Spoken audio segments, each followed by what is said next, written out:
समझ गए सर आप?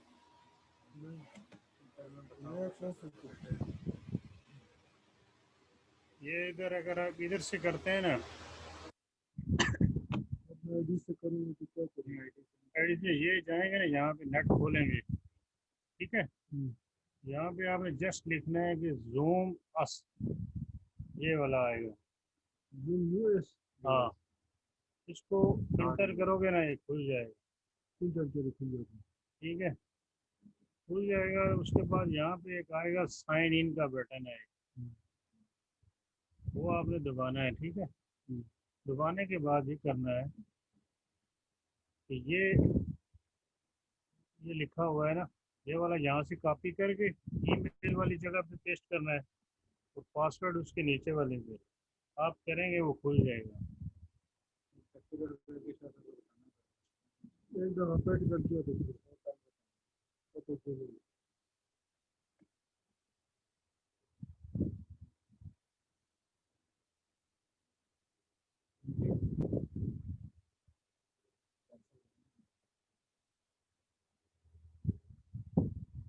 ये दूसरी कैंसिल हो जाएगी।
Assalamu alaikum, students.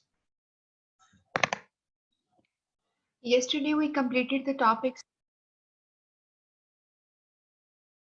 Today, the notes and the specimen or samples, both on circulars and memos. One thing that I would just tell you before we proceed on, like with the topic, that memo is the short form of the word memorandum, right? So, you know, it's also used as a kind of like when you are going to be having some contract with some people, or you are going to be having some people agreed on some opinion, then still you use the word of memo, that is a memorandum. For instance, you must have heard of memorandum of understanding, जिसे MOU कहते हैं, लेकिन आपको जो syllabus में आएगा वो आपका मेमो है, जिसे आप इंटर ऑफिस मेमो कहते हो या ऑफिस के अंदर आप यूज करोगे. अगर आपको मेमो लिखना आ जाता है, हम वो चीज देखेंगे, राइट? यस्टरडे वी डिड कि सर्कुलर अगर आपको आता है तो आप कैसे लिखोगे. मैं अभी आपको मेमो का ये थोड़ा सा पार्ट जो कि सीए की बुक में है वो आपको बता दूं, और फिर मैं जब आपके साथ शेयर करूंगी तो मैं आपको जो जरूरी मटेरियल है उसके अंदर ऐड करके आपके साथ शेयर कर लूंगी. और एक चीज जो कल मैं नहीं शेयर कर सकी थी वो था कि मैंने आपसे कहा था कि जो सीए के सेल्फ टेस्ट हैं, यानी सारी एमसीक्यूज हैं, और वो सेपरेट एक फाइल और उसके साथ उसके आंसर्स, वो मैं आज आपको क्लास के बाद जो है वो आपको शेयर कर लूंगी ग्रुप में. ठीक है? तो आपको अब आप ये समझ लो कि हम आज एक तो चीज टॉपिक खत्म कर रहे हैं, सर्कुलर और मेमोज का टॉपिक क्लोज हो जाएगा ये. ठीक है? आपके पास नोट्स भी आ जाएंगे. उसके बाद आपके लिए थोड़ा ये सरप्राइजिंग शायद हो, लेकिन हमारा एक टॉपिक आज हम शुरू कर रहे हैं जो कि आपके सिलेबस में है, लेकिन थोड़ा इंटरेस्ट के लिए.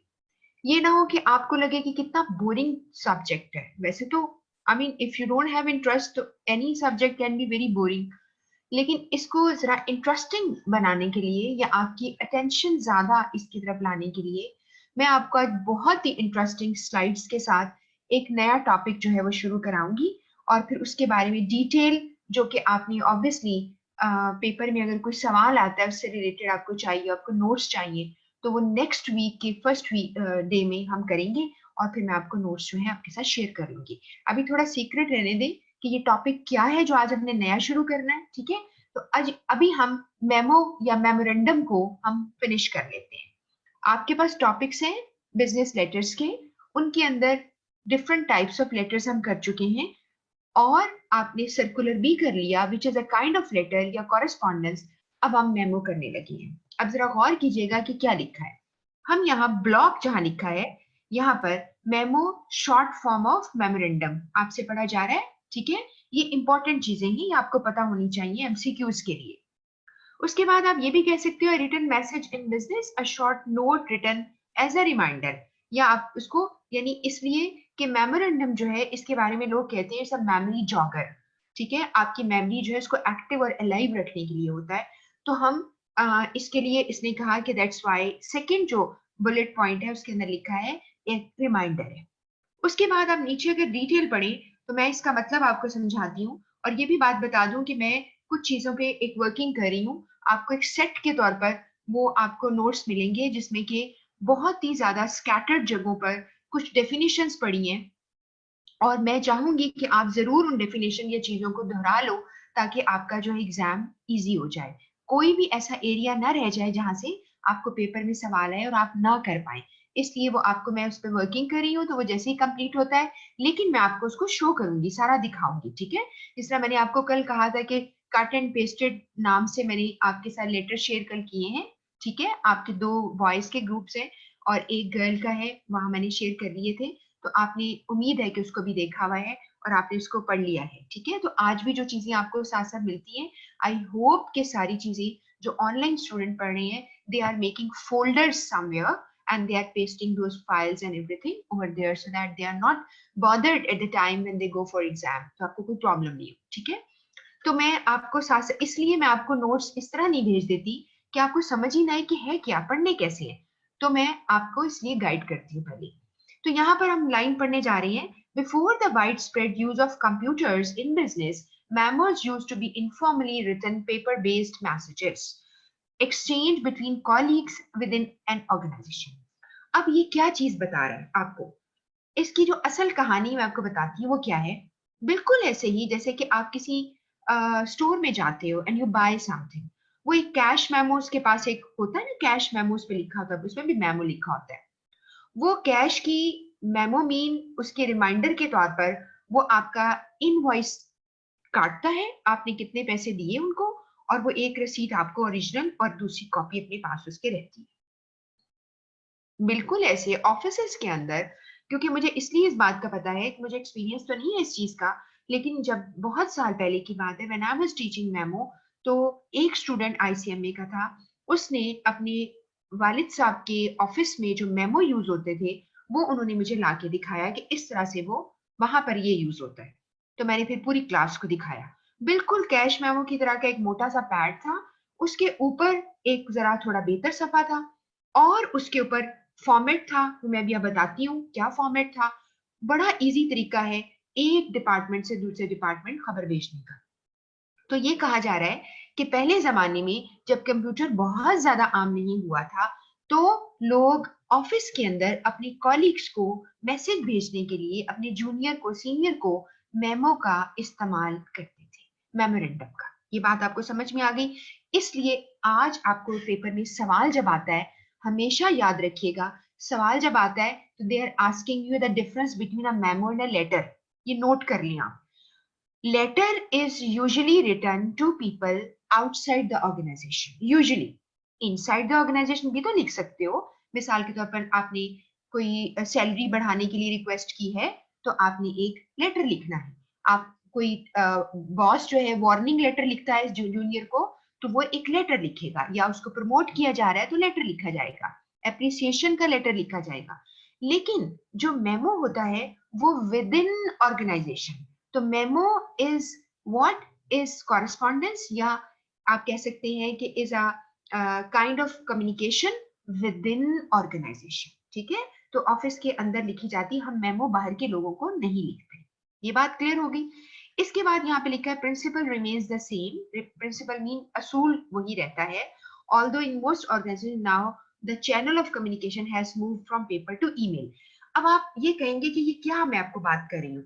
उसको, इस बात को समझने के लिए ना, मैं आपको 1 मिनट के लिए पहले मैं पेज के आपको बिल्कुल एंड में लेके जाती हूँ, जहां पर आप पहले मेमो देख लें ताकि आपको अंदाजा हो जाए. तो आपको ये देखिए, आपको इलस्ट्रेशन आपको पेज पे लिखी हुई मिल गई. ये मेमो है. फ्रॉम साबिर उदाल, ये जो भी उसका नाम है, टू नईम शाह, ये 2 कॉलीग्स होंगे. तो उसमें कार्बन कॉपी, ये जो सी पॉइंट है ना, यानी कार्बन कॉपी, ये मर्जी है किसी को, अगर आपने कॉपी भेजी है किसी की तो आप लगाएं, वरना बेशक निकाल दें. और सब्जेक्ट है रिवाइज्ड क्रेडिट, कुछ भी सब्जेक्ट हो सकता है. अब मैं आपको ये बात समझाऊं, मैं नोट्स में ये बात लिखूंगी कि जब आप मेमो लिखोगे, अगर आपको पेपर में भी मेमो लिखना आ जाता है, 10 मार्क्स का सवाल आ जाता है रिटर्न वाला, तो मैं आपको उसका फॉर्मेट पूरा आपके साथ शेयर करती हूँ ताकि आप उसको सही तौर पे लिख सको. तो आपने हेडिंग दी ऊपर मेमोरेंडम की, और नीचे आपके पास 4 हेडिंग्स होंगी. वो हेडिंग्स क्या हैं? उसे हम कहते हैं फ्रॉम टू सब्जेक्ट डेट. क्या याद रहेगा आपको? From to subject date. अब आपकी मर्जी है, डेट आप टॉप पे लिख दें जैसे कि खतों में लिखते थे, राइट साइड पे ले जाओ, लेफ्ट साइड पे ले जाओ.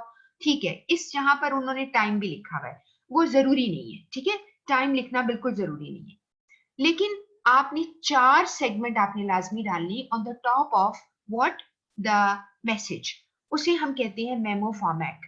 तो मेमो का फॉर्मेट क्या है? टू फ्रॉम सब्जेक्ट डेट, या from to subject date, from to date subject, किसी तरह आगे पीछे कर लो, लेकिन आपके पास जो है ये 4 लफ्ज याद रखिएगा आपको. फिर मैं आपको जब ये इंशाल्लाह रिपोर्ट कराऊंगी ना, फिर मैं आपको इसके ऊपर भी दोबारा फिर बात करूंगी, क्योंकि हम रिपोर्ट में भी मेमो फॉर्मेट यूज कर लेते हैं. ठीक है, तो मेमो एक फॉर्मेट का नाम है, समझ लो. वैसे तो इंटरनल जो है कम्युनिकेशन के लिए इस्तेमाल तो होता है, लेकिन इसका फॉर्मेट बड़ा सिंपल है. अब आप ये बात गौर करें, जो अभी हम टॉप पे पढ़ रहे थे उसमें आ रहा था बार बार कि मेमो वाइड स्प्रेड जब ईमेल नहीं हुई, कंप्यूटर नहीं हुआ, तो हम मेमो लिखा करते थे। तो अब आप नोटिस करो कि जब आप में से बहुत सारे लोग ईमेल जरूर करते होंगे, आप अगर ईमेल का पेज खोलते हो, याहू खोलो, हॉटमेल खोलते हो, जीमेल खोलते हो, कोई भी खोलते हो, उसमें आपको 4 चीजें मिलती है ना। टू किसको लिख रहे हो, उसका ईमेल आईडी चाहिए। फ्रॉम आपका ईमेल आईडी, जो खुद ब खुद लिख कर आ जाता है, आपको लिखना नहीं पड़ता, खुद ही आ जाता है ऑटोमेटिक, ठीक है ना, क्योंकि आपका अकाउंट आपने खोला है, आपने साइन इन हुए हुए हो, तो आपका खुद ही आ जाता है। डेट खुद ही आ जाती है, और सब्जेक्ट लाइन आपने देनी होती है। जो लोग ऑफिस में इस वक्त काम करते हैं, मुझे सुन रहे हैं, तो उनको तो बहुत अच्छी तरह पता है कि जब आप सब्जेक्ट लाइन लिखे बगैर भेजना चाहते हो ना, तो फिर वो आगे से पूछते हैं आपको कि do you want to let it go the same, बगैर सब्जेक्ट के जाने दो। तो आप कहते हैं कि हाँ हाँ जाने दो। ये बहुत सुस्ती होती है, आप इसको जाने दें। तो उसमें क्या होता है कि अगले बंदे के जो ईमेल है वहां पर इनबॉक्स के अंदर आती, आपका जो कंप्यूटर में वो इनबॉक्स खोलते हैं या उसे अपने स्मार्टफोन के ऊपर आ जाती है, तो वहां पे लिखा होता है नो सब्जेक्ट, यानी कोई सब्जेक्ट नहीं। तो आपके पास क्या अल्फाज की इतनी कमी रह गई थी कि आप सब्जेक्ट नहीं देंगे? आप सब्जेक्ट जरूर देंगे। मैं आपको इंशाल्लाह ईमेल भी पढ़ानी है, तो आपको ईमेल के कुछ एटिकेट सिखाऊंगी कि आप ईमेल किस तरह करेंगे, ठीक है, क्योंकि आपका इलेक्ट्रॉनिक मीडिया एक आपका टॉपिक है। मैं अभी आपको इस तरह से टॉपिक करा रही हूँ कि कभी मैं आपको यानी एक चीज कराकर मिलती जुलती दूसरी एकदम से थोड़ी चेंज करती हूँ, ताकि आप इतने बोर ना हो जाए। अगर मैं सारे लेटर लेके बैठ जाऊं, मैं आपको ईमेल भी करवाना शुरू कर दूं, फिर मैं आपको रिपोर्ट राइटिंग सिखा दूं, फिर मैं आपको मीटिंग का एजेंडा बनाना सिखा दूं, तो आप, मेरा ख्याल है कि उसके बाद सुनना बंद कर देंगे। वैसे भी मुझे पता है कि जो ऑनलाइन सुन रहे हैं, अभी आप सारे सुन रहे हो, मुझे जरा नोटिस करो अपनी कैफियत को, कि अक्सर ही उठ के बीच में चले गए, पानी पी लिया, किसी से बात कर ली, खाना खाने लग गए, बहुत कुछ करते हो, ठीक है। तो क्या होता है कि आप ऐसा जब आप इस तरह, मैं अगर सारी चीजें ही वैसी बनानी शुरू कर दी, तो मेरा ख्याल है कि फिर तो कुछ नहीं बनेगा, क्लास जो है वो बिल्कुल ही खाली होगी, मैं ही शायद बोल रही हूँ। तो इसलिए मैं थोड़ा सा इसको वेरिएशन लेके आती हूँ, सिर्फ इसलिए कि आप बोर ना हो जाए। जैसे कि आज मैंने आपको इंट्रोड्यूस कराया है, कि एक नया टॉपिक अनाउंस किया है, लेकिन मैं आपको बताऊंगी वो टॉपिक क्या है, ठीक है। आप मेरे साथ रहिए, तो फिर मैं आपको अभी इसके बाद वो करेंगे। अब आपके पास ये मेमो का फॉर्मेट है, आपने लिखा है हाय नदीम, या आप ना भी लिखें, जरूरत भी नहीं होती, सैल्यूटेशन इसे कहते हैं, नहीं करो। Please note that the revised credit period, जो भी मैसेज है, जो मैसेज है लिख दो। ये तो कोई भी मैसेज है, मैं आपको वैसे भेज दूंगी ये, इस पे कोई भी मैसेज आपने दे दिया, काइंड रिगार्ड्स, आगे इसने अपना नाम साबिर लिखा। वैसे इसको नाम भी लिखने की जरूरत नहीं थी, मैं आपको भी फॉर्मेट इसके भेज दूंगी। और आप देखना कि जब आपने ऊपर जो अपना नाम लिखा है फ्रॉम साबिर, तो नीचे लिखने की जरूरत नहीं है, आप नीचे साइन कर सकते हो, वर्ड सिग्नेचर, बस आप लिख कर आ जाएंगे, ठीक है। तो आप इस तरह से अपना मेमो बिल्कुल ऐसा टाइप करना सीख लो कि इस तरह से टाइप करना है। अगर आपको एक लेटर एक मेमो आ गया, अभी मैंने आपसे कल प्रॉमिस किया था लेकिन मेरी बात नहीं हो सकी, तो I will talk to people, तो मुझे बताएंगे कि कौन सी तरह के इस दफा आपको कॉरेस्पॉन्डेंस आई है। अगर आपकी कहीं किसी से बात हो सकती है तो जरूर आप पता कर लें, ठीक है, तो वो आपको बता दें कि क्या आया था। अब आइए जरा, यानी अब हमने किस चीज पे एम्फेसिस दिया है?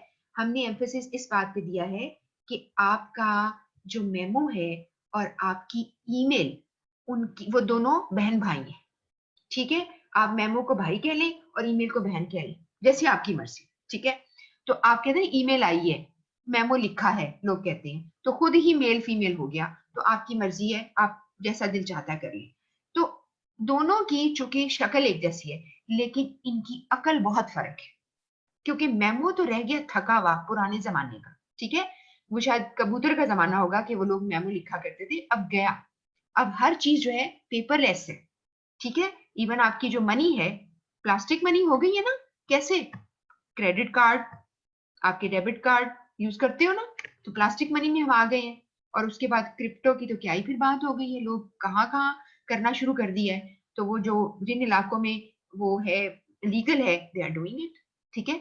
तो बात मैं करने लगी हूँ आपको कि हमारी जिंदगी बहुत एडवांस होगी, अब मेमो शेमो नहीं चलते, ठीक है। हर चीज इलेक्ट्रॉनिक चलती है। और वैसे भी अभी जाओ किसी डिपार्टमेंटल स्टोर या किसी स्टोर में, अब वो जमाना गुजर गया कि आपको एक हाथ में मिला करती थी चिट, उस पे कैश मेमो लिखा होता था। अब क्या है, अब हाँ, कोई ऐसी मार्केट में तुमने कोई बिल्कुल ही थकी हुई मार्केट से कुछ चीजें ले तो होता है, वरना आर्म स्टोर्स भी हर चीज अपनी कंप्यूटराइज कर चुके हैं। अच्छा जी, इसके बाद यहाँ पे लिखा है कि आपका ईमेल और से पेपर की तरफ आप कैसे गए हो, और उसके बाद है यहाँ लिखा है the big change has been significant increase memo based email आ गई है, ये लिखा हुआ है यहाँ पर, ठीक है। जो चीज जरूरत की है मैं आपको बताती जाऊंगी, आपको लिखकर भेज दूंगी। इसके बाद लिखा है ये फॉर्मल कम्युनिकेशन इंटरनल एक्सटर्नल दोनों होती है स्टिल बाय लेटर, लेटर से अभी भी हो रही, यानी इसका मतलब कहने का पता क्या है, लेटर जो होते हैं ना वो आप उसके अंदर एविडेंस आ जाता है ना, आप उसके अंदर ऑडिट ट्रेल होती है, आपको लफ्ज बड़ी दफा सिखाया है, ये आपको पेपर में आ सकता है। ऑडिट ट्रेल का मतलब है आपका पीछे रेफरेंस होता है, यानी उसका एक रिकॉर्ड होता है। तो आप लेटर अभी भी यूज करते हैं, देखिए आपके बैंक की तरफ से आपका स्टेटमेंट आती है, सारा लेटर आता है, आपका अकाउंट खोल लिया लेटर आ गया थैंक यू का, इस तरह लेटर आपको आते हैं, ठीक है। तो लेटर जो है वो एविडेंस होता है, आप इसे प्रोड्यूस कर सकती हैं कहीं, अगर खुदा ना खासा कोर्ट तक प्रोड्यूस किया जा सकता है अगर जरूरत पड़ी। और कुछ ऐसे लेटर्स अगर आपको आते हैं उसके ऊपर लिखा होता है कि जी इट इज सिस्टम जनरेटेड, आप सब जो स्पेशली ऑफिस वाले लोगों को इस बात का पता है, उसके नीचे लिखा होता है it is system generated does not require any क्या सिग्नेचर, यानी आपको जो है वो आपको इलेक्ट्रॉनिक सिग्नेचर मिलते हैं लेकिन दूसरे बंदे के सिग्नेचर पेन वाले नहीं चाहिए। लेकिन कुछ ऐसे ज्यूरिस्डिक्शन या कानून है जहां पर आपको लिखा हुआ हाथ से चाहिए, इसलिए आप खत पे भेजते हैं। ठीक हो गई, ये बात समझ में आ गई। ओके, आगे लिखा है when to use a memo, जिसमें आपने रिटर्न रिकॉर्ड को ही रखना है, लोगों को रिस्पॉन्सिबिलिटीज बतानी है, कोई ओरल डिस्कशन हुआ है उसके ऊपर कंफर्मेशन देनी होती है, या अपनी आइडियाज ओपिनियन देनी है, लोगों को थैंक यू बोलना है, आपने कोई रिपोर्ट देनी है कि क्या बना, हमारा प्रोग्रेस हो गई है कि नहीं है, ठीक है। और किसी इंफॉर्मेशन को, अब यहाँ पर लास्ट वाली बात लिखिए circulate information to several colleagues, आप कहेंगे देखा ये गड़बड़ वाली बात है, नहीं ये आप रहने दें, इस बात को छोड़ दें, वो सर्कुलर एक और चीज है, ये लफ्ज सर्कुलेट का मतलब है लोगों को डिसमिनेट करना, लोगों में स्प्रेड करना, कई लोगों को टू फ्रॉम टू ऑल, आपने लिखा है कॉलीग्स या to all employees from manager department, आप ऐसे भी लिख सकते हैं, ठीक है। ये जरूरी तो नहीं कि सर्कुलर हो, आप मेमो के थ्रू मेमो फॉर्मेट ले लें और उसके बाद सब्जेक्ट लाइन लिखें और डेट लिखें, आपका मेमो हो गया, नीचे छोटा सा मैसेज लिखें, बस जी काम पूरा, आपको फॉर्मेट आता है, एग्जामिनर आपको नंबर देगा, क्योंकि आपने बेशक छोटा सा लिखा, जरूरी तो नहीं कि आप कहें कि चीज जब तक कि इतनी लंबी ना हो आपके मार्क्स नहीं आएंगे, ठीक है। तो ये जैसे कल हमने सर्कुलर सीखा, मिसाल तौर पर सर्कुलर की जगह आपको मेमो कहता है एक मेमो लिखिए, अपने तमाम डिपार्टमेंट के लोगों को बताइए कि आपके टाइमिंग चेंज हो गए, तो क्या करोगे तुम, ऊपर लिखोगे memorandum to all employees from department head, और नीचे आपने लिखा है सब्जेक्ट लाइन कि चेंज इन टाइमिंग्स, और डेट लिखी, डेट टॉप पे लिख लो, जैसे मैंने भी आपको दिखाई है, इससे कोई फर्क नहीं पड़ेगा, ठीक है। उसके बाद है राइटिंग अ मेमो, उसमें आपने जो भी चीज आपने बताई उसने बता दी, इसमें कोई खास जो चीजें मैंने बताने वाली वो आपको मैं खुद लिख कर भेजूंगी, और फिर आपने ये मेमो जो मैंने आपको सिखाया था ये लिखा गया है, और यहाँ पर उन्होंने आपको फिर से फ्रॉम टू कार्बन कॉपी की क्या जरूरत होती है, ग्रीटिंग की जरूरत है कि नहीं, क्लोज कैसे करना है, काइंड रिगार्ड्स कर लो, करना है कि नहीं करना है, ये सारा जो है आपका आ गया। लेकिन ये जो कुछ भी लिखा है इसमें जरूरत की चीजें मैं आपको भेजूंगी कि आप इसको कंफ्यूज ना कर दें ईमेल के साथ, ठीक है। तो मेमो का बारे में आपको थोड़ी सी इंफॉर्मेशन हमने दी। अब हम आपको जो नोट्स मैंने अभी थोड़े से मैं आपके साथ शेयर करूं, जो कि आपको मिलेंगे और आपको आइडिया हो जाएगा इसमें क्या है, ठीक है। अब मैं आपको जरा इसको ध्यान से देखिएगा, सर्कुलर मेमोज हमारा टॉपिक खत्म होगा। सर्कुलर के बारे में आपको इसलिए पढ़ने को कहा कि आप इसको पढ़ लीजिएगा, ये सारा मैंने कल सारा बोल दिया है, आप सिर्फ इसको पढ़ देंगे ताकि लाइक जो भी आपको नोट्स में सर्कुलर के बारे में पढ़ने को मिलेगा वो पढ़ने से आपके एमसीक्यूज हो सकेंगे, ठीक हो गया। उसके बाद सर्कुलर जो है सेंड टू मल्टीपल पीपल, और मैंने आपको एक यहाँ पे सिनेरियो दिया, और ये सिनेरियो ये था कि एक यामाहा कंपनी है, यामाहा लिमिटेड, उसने क्या किया कि आपको यहाँ पर एक मिनट इसको मैं नीचे ले जाती हूँ ताकि आपको क्लियर हो जाए जी। यामाहा जो कंपनी है उसके ऊपर ये आपके आईसीएमए का ही एक खत है, पुराना खत नहीं है, सर्कुलर है। इसमें हुआ ये था, मैं आपको जब भेज दूंगी आप पढ़ते रहना, मेरी बात पहले गौर से सुन लीजिए। हुआ ये था कि यामाहा एक कंपनी, जो कि आप किसी जमाने में बाइक्स वगैरह भी बनाती थी, अभी भी शायद बनाती हो, लेकिन बहुत सारी चीजें बनाती, वो ना पियानो बनाते थे। पियानो में 350 कीज थी। पियानो नहीं, जो लोग म्यूजिकल इंस्ट्रूमेंट है ना, बड़ी क्लास की चीज होती है। उसमें आइवरी यूज करते थे। आइवरी क्या होती है? एलिफेंट का जो टस्क होता है ना, जो एलिफेंट के दांत होते हैं, उसकी कटिंग करके तो उसको शेप देते हैं, ज्वेलरी बनती है, और उससे जो है वो बनती है, चीजें बनती हैं। तो उन्होंने यहाँ पे आइवरी, यहाँ पर अगर आपको लफ्ज नजर आ रहा है तो आप जरा देखो, थोड़ा सा मैं इसको बड़ा कर देती हूँ। यहाँ पे एक लफ्ज नजर आ रहा है, आइवरी। तो आइवरी यूज करते थे एलिफेंट के जो दांत है उस पर।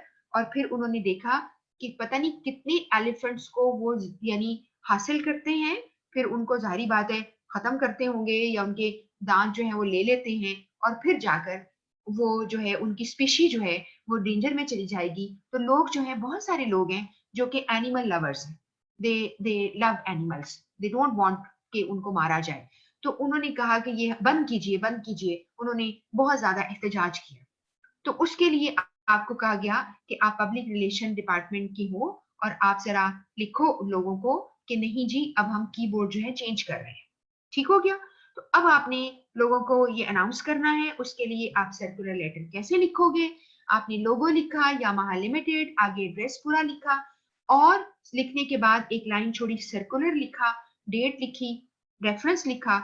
उसके बाद आपने एक सब्जेक्ट लाइन लिखी है, जो कि ऑप्शनल है, लिखना चाहो तो लिख सकते हो।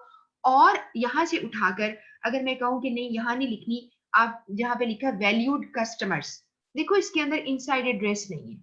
इनसाइड एड्रेस क्या होता है? रिसीवर का एड्रेस। अगर आपको इसमें कोई कंफ्यूजन है तो मुझे प्लीज आप पूछ लेना, ठीक है?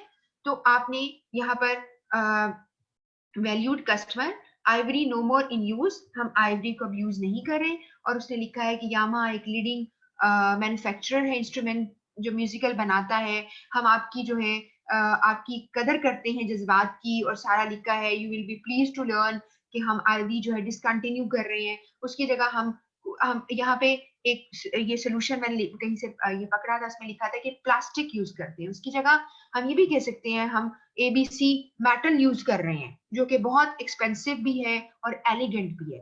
पता क्या होता है? मैं आपको छोटी सी बात बताऊं। आप अगर आइवरी यूज कर रहे थे, कहाँ, हाथी के दांत से बनी हुई चीजें, ठीक है, और उसकी जगह तुम प्लास्टिक की वहां पे उसकी जो कीज लगा दो जिससे म्यूजिक आप बजाते हैं, तो आपका क्या ख्याल है कि लोग जो है पसंद करेंगे प्लास्टिक? नहीं ना। कि इतनी क्वालिटी की चीज, इतना बड़ा वो पियानो लोगों की एंट्रेंस पे या जहां भी लॉबीज में कहीं पड़ा होता है, जो लोग बड़े बड़े स्पेशियस जगहों पे पड़ा होता है, तो डू यू थिंक कि वो इसके ऊपर रिलाई करना शुरू कर देंगे? तो आपने कोई बहुत ही एक्सपेंसिव सा कोई मेटल, कोई नाम नहीं आता, मेटल एक्स यूज कर रहे हैं, मेटल वाई यूज कर रहे हैं, और वो जो है आपको नहीं आइंदा से कभी हुएगी। हम आपके बड़े वो हैं, आपकी पब्लिक जो है, आपकी जो है उसको करते हैं, हम पब्लिक गुड के लिए हैं। ये सारा कुछ आप लिखेंगे। तो ये आम पब्लिक को सर्कुलर चला गया। ठीक है जी। एक ये था पास पेपर का। फिर एक आया था, फार्मास्यूटिकल लिमिटेड है, उन्होंने, अच्छा ये क्या था, लोगो लिखा, कंपनी का नाम लिखा।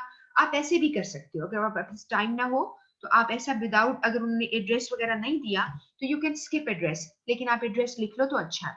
आपने कंपनी का नाम, एड्रेस लिखा, सर्कुलर लिखा, बिल्कुल वही तरीका। All employees, all division, southern reason, ये मैंने स्टाइल कॉपी किया जो मैंने कल आपको दिखाया था उसके ऊपर। डियर कॉलीग्स, अपकमिंग मर्जर, ये अपकमिंग मर्जर का मतलब है, जैसे मैंने कल आपको खबर दी थी ना कि आपकी कंपनी मर्ज, यानी हम मर्ज हो रहे हैं बड़ी कंपनी में। उस पर उसने ये लिखा है कि जी फार्मास्यूटिकल कंपनीज बहुत सारी रिसेंटली हमारी जो है पाकिस्तान में आ गई हैं, और कंपटीशन बहुत बढ़ गया था, और हम अपने खर्चे या हमारी एक्सपेंस पूरे नहीं कर पा रहे थे, तो हम फोर्स्ड हो गए हैं कि हम कोई और जो फार्मास्यूटिकल कंपनी है उसके साथ मर्ज कर रहे हैं, और उसमें आपको हो सकता है कोई प्रॉब्लम्स भी आए। ये सारा कुछ लिखा है, मैं आपको भिजवा दूंगी, आप इसको पढ़ लें। ठीक हो गया? तो सर्कुलर जो है, इसके बारे में मजीद थोड़ी सी इंफॉर्मेशन है, कुछ और सर्कुलर्स है जो कल मैंने आपको स्लाइड्स पे दिखाए थे, उसे मिलते जुलते। लेकिन ये जो आपको मिलेंगे ना, ये सिर्फ बॉडी है, आपका फॉर्मेट नहीं है। फॉर्मेट आपको मैंने सिखा दिया है, ठीक है? आप उसी को फॉलो करेंगे। ये डिफरेंट टॉपिक्स के ऊपर आपके सर्कुलर्स हैं, ये आप इसको एक दफा मैंने स्पेसिमेन उठा के निकाल लगती है जो आप पढ़ेंगे। उसके बाद आप मेमोरेंडम से आप देखिएगा जरा कि मेमोरेंडम का मैंने आपको इंफॉर्मेशन दी। मजीद आपको जो पढ़ाना है आप इसको पढ़ लीजिएगा। इसमें लिखा है मैंने कि मेमो इज नोन एज, देखिए यहाँ लिखा हुआ है, ये मैं अंडरलाइन पे ये हाईलाइट कर रही हूँ, memo is known as memory jogger, यानी मेमोरी को आपने अलाइव रखना है, तो आप इसके लिए करते हो। लेकिन मेमोरेंडम का फॉर्मेट मैंने आपको भी सिखाया, उसको फिर से दोबारा बता रही हूँ। ऑर्गेनाइजेशन का नाम आप लिखे ऊपर टॉप पर, लेकिन ये आप सेंटर में करेंगे, ठीक है, आप सेंटर में करेंगे। लफ्ज मेमोरेंडम जो है ये वाला, ये भी आपने, मैं इसको ठीक करके भेजूंगी आपको डेफिनेटली, और ये वाला जो वर्ड है ये भी आपका किस में आएगा, सेंटर में आएगा। बिल्कुल ऐसे सेंटर में आ गया। आपने एक एक लाइन छोड़नी है।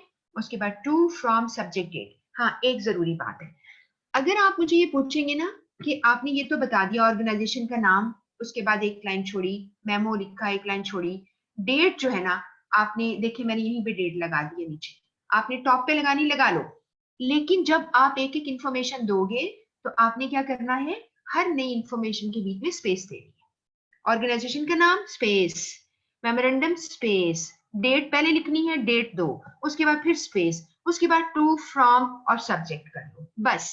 सीसी कार्बन कॉपी किसी को भेजनी है, यानी इसी मेमो की कॉपी किसी और को जानी है, तो वो आप ऐड कर सकते हो, वो ऑप्शनल पार्ट है, आपकी मर्जी है। एक जरूरी बात, अगर आप ये मुझे कहेंगे ना टू फ्रॉम सब्जेक्ट डेट मैंने ऐसे ही लिखनी है जैसे आपने सिखाई है, तो फिर आप पूछेंगे मुझे, अक्सर स्टूडेंट पूछते हैं कि टू और फ्रॉम और सब्जेक्ट और डेट में क्या मैं स्पेस छोड़ूं, मैं कहूंगी नहीं, क्योंकि टू फ्रॉम सब्जेक्ट डेट जो है वो एक ही तरतीब से जाएगा, उसको आप बगैर स्पेस के एक चंक की तरह, एक जैसे होता है ना, एक पूरा चंक होता है, एक पूरा टुकड़ा होता है, उसकी तरह आप उसको रखेंगे।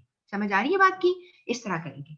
अब आप आगे देखिए, फिर एक इंट्राऑफिस मेमो बना हुआ है, आप इस तरह भी कर सकते हो कि आप बजाय इस तरह जो मैंने आपको बताया है, आपने ऊपर लिखा ऑर्गेनाइजेशन का नाम लिखा, लोगो लिखने की जरूरत नहीं होती, ये भी कई बच्चे पूछते हैं, और ये आपने इसको सेंटर में इंटर ऑफिस मेमो लिख दो, मेमोरेंडम लिख दो, कोई फर्क नहीं पड़ेगा, जैसे आपको एग्जामिनर कहेगा वैसे कर लेना।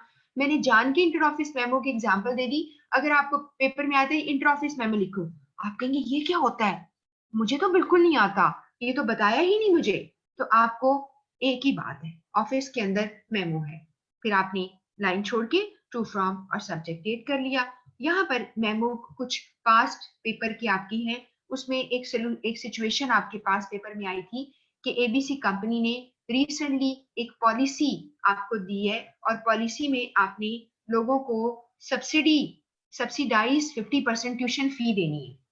देखो 50% ट्यूशन फी का मतलब होता है कि आप अपनी कंपनी के एम्प्लॉइज को ओन करते हैं और उनको बहुत ही फायदे देते हैं, बेनिफिट्स देते हो, जिसे हम पर्क्स कहते हैं।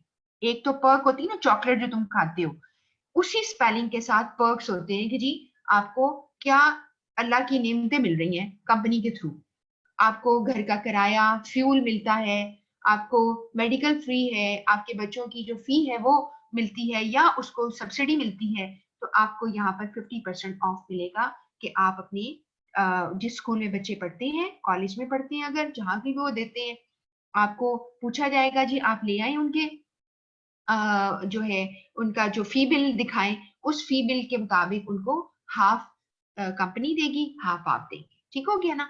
तो ये आपका जो है मेमो के through to all employees from जो भी पर्सन का नाम, उसका मैनेजिंग डायरेक्टर है, वो किस डेट को सब्सिडाइजिंग कर रहा है 50% ट्यूशन फी एम्प्लॉइज के चिल्ड्रन को, और फिर वो कह रहा है कि आपकी परफॉर्मेंस को देखते हुए हमने आपकी प्रॉफिटेबिलिटी, अब वही बात होगी कि आपने इसके बाद एक लाइन छोड़ेंगे, हर चीज के बाद एक लाइन छोड़ेंगे, और फिर आप इसको इस तरह से, आपका जब आप पेपर दे रहे होंगे तो इस तरीके से आपका वहां पे नजर आएगा, और आपने यहाँ पर सिग्नेचर लिखा, और नीचे दोबारा से मैनेजिंग डायरेक्टर यहाँ लिखने की जरूरत नहीं, अगर यहाँ लिख दिया है तो ऊपर लिखने की जरूरत नहीं है, ठीक है, ऊपर आपने अपना खाली नाम लिखा, ठीक हो गया, पूरा नाम लिखा। तो ये आपका जो तरीका है, आप समझ लें कि ये जो चीज है मैं आपको दिखा रही हूँ, बिल्कुल आपको इसी तरह की तरतीब देकर आपको मैं भिजवा दूंगी। देखो ये ब्लॉक में आ गया, अब आपको सही समझ आ रही है? This is how your message would appear in exam if you are given a topic memo, और दुआ करो कि तुम्हें मेमो आ जाए, जल्दी से लिखा जाएगा, ठीक है, नंबर भी मिल जाएंगे। तो और यहाँ पे लिखा है कि एम्प्लॉय की परफॉर्मेंस को देखते हुए डिसीजन हैज बीन मेड कि आपको मैनेजमेंट जो है 50% ट्यूशन फी देगी आपके चिल्ड्रन को, और स्टेप जो है वो आपको इनिशिएट किया गया मोटिवेट करने के लिए, ताकि आपके ऊपर फैमिली का बर्डन कम हो जाए।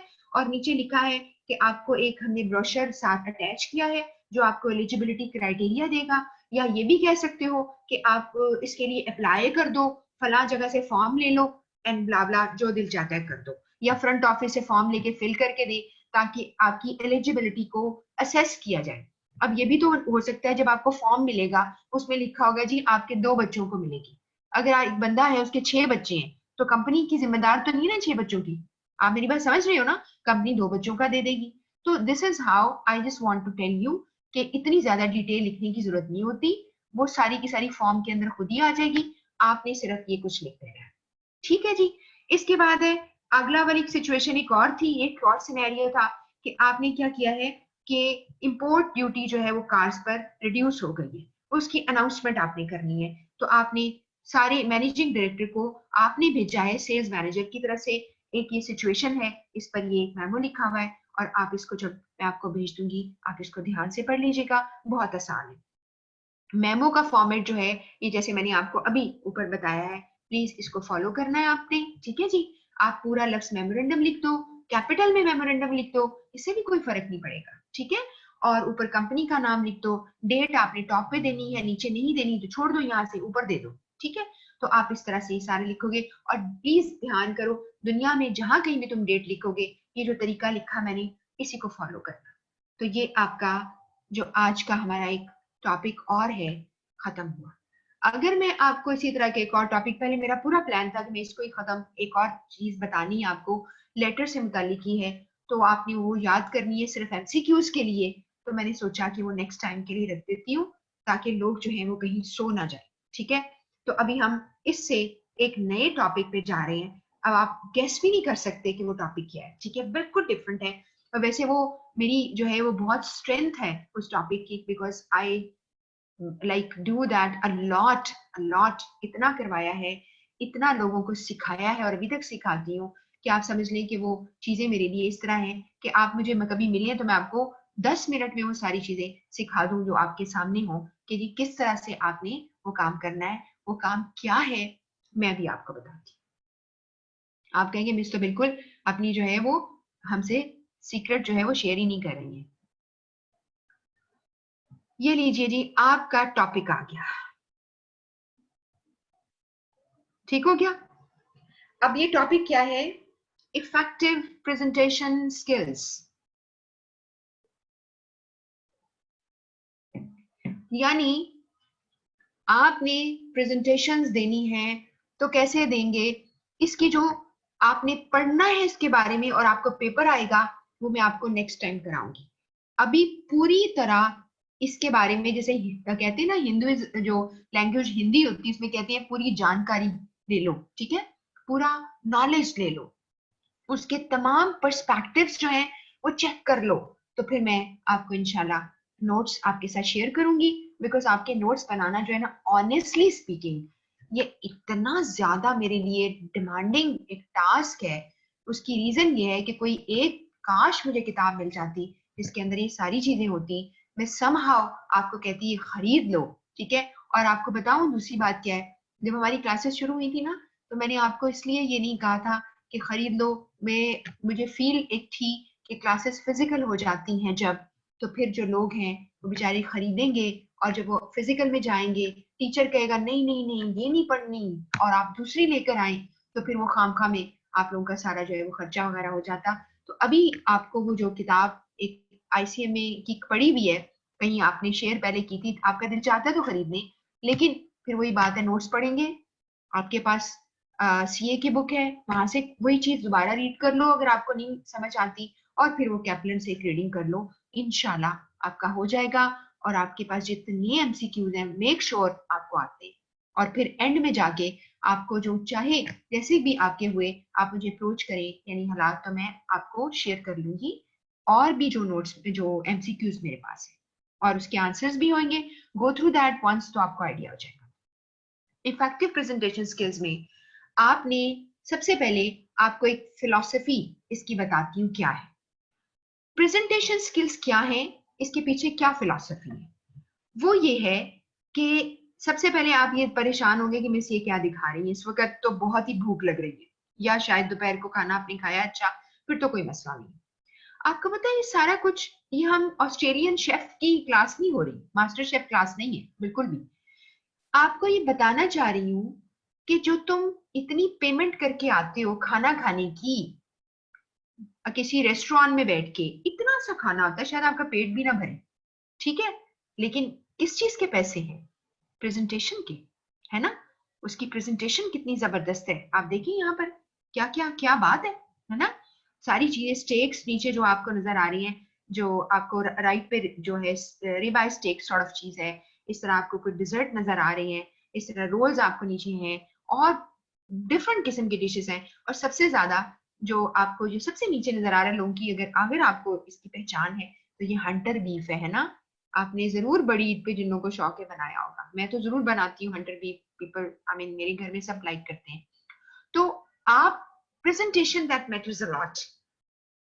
आपने क्या पहना है, क्या लोगों को देने जा रहे हो, कैसे बात करोगे, स्लाइड्स तुम्हारी कैसी हैं, आवाज कैसे वहां तक पहुंचेगी, सारी तुम्हारी प्लानिंग होनी चाहिए। कितने लोग आएंगे। आप यकीन कीजिए कि जब भी मैं कोई ट्रेनिंग कराती हूँ, आप चेक कर सकते हैं मेरी हिस्ट्री कि मैं हमेशा उन लोगों से पूछती हूँ।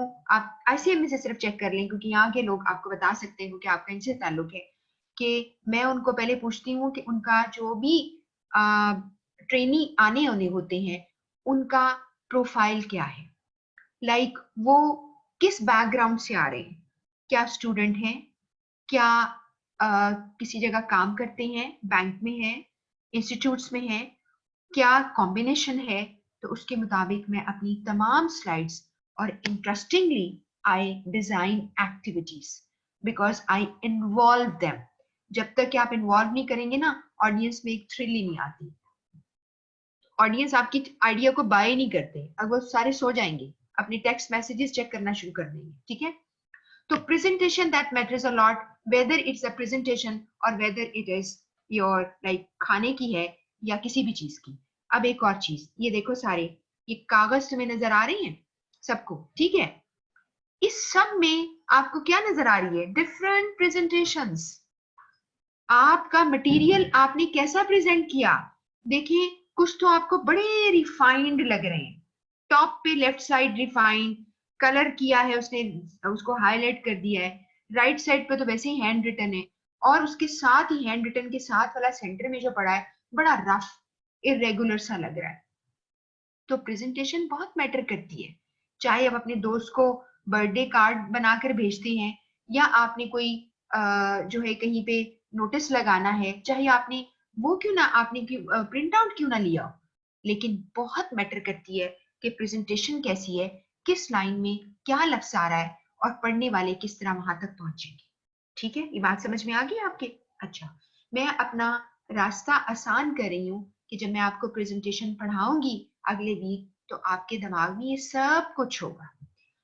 उसके बाद आप देखिए प्रेजेंटेशन के डिफरेंट तरीके, लोग कम लोगों को ज्यादा लोगों को प्रेजेंटेशन दे रहे हैं। आप देखिए कुछ लोग नोट कर रहे हैं, बहुत ही ग्राफिक उसकी जो है प्रेजेंटेशन के साथ दे रहा है, वो आप देखिए। आपने चार्ट ग्राफ पाई चार्ट कैसे आपने लोगों को वो दिए हैं, आप प्रेजेंटेशन दे रहे हैं, ठीक है। ये सारी चीजें इट्स लाइक या फिर आपने कोई पीछे कोई आपके पास जो है वो नहीं है, लाइक आप कोई प्रोजेक्टर वगैरह या मल्टीमीडिया यूज नहीं करे, बल्कि आपके पास एक चार्ट है जिसे आप फ्लिप चार्ट्स कहते हैं। जब आपको मिक्स किस्म की चीजें देनी, उसमें ये भी चीजें मैं आपको दूंगी कि विजुअल एड्स किस तरह की होती हैं। फ्लिप चार्ट्स होते हैं जो एक कैलेंडर की तरह के होते हैं, उस पर आप लिखते हो और फिर आप पीछे कर देते हो उसको और वो हाथ से मार्कर से लिखते हो, ठीक है। एक ये भी आपका डिफरेंट तरीका है। आप क्या ड्रेसअप होके जाएंगे, कैसा ओकेजन है, ये सारा जो है दिस इज द मैटर।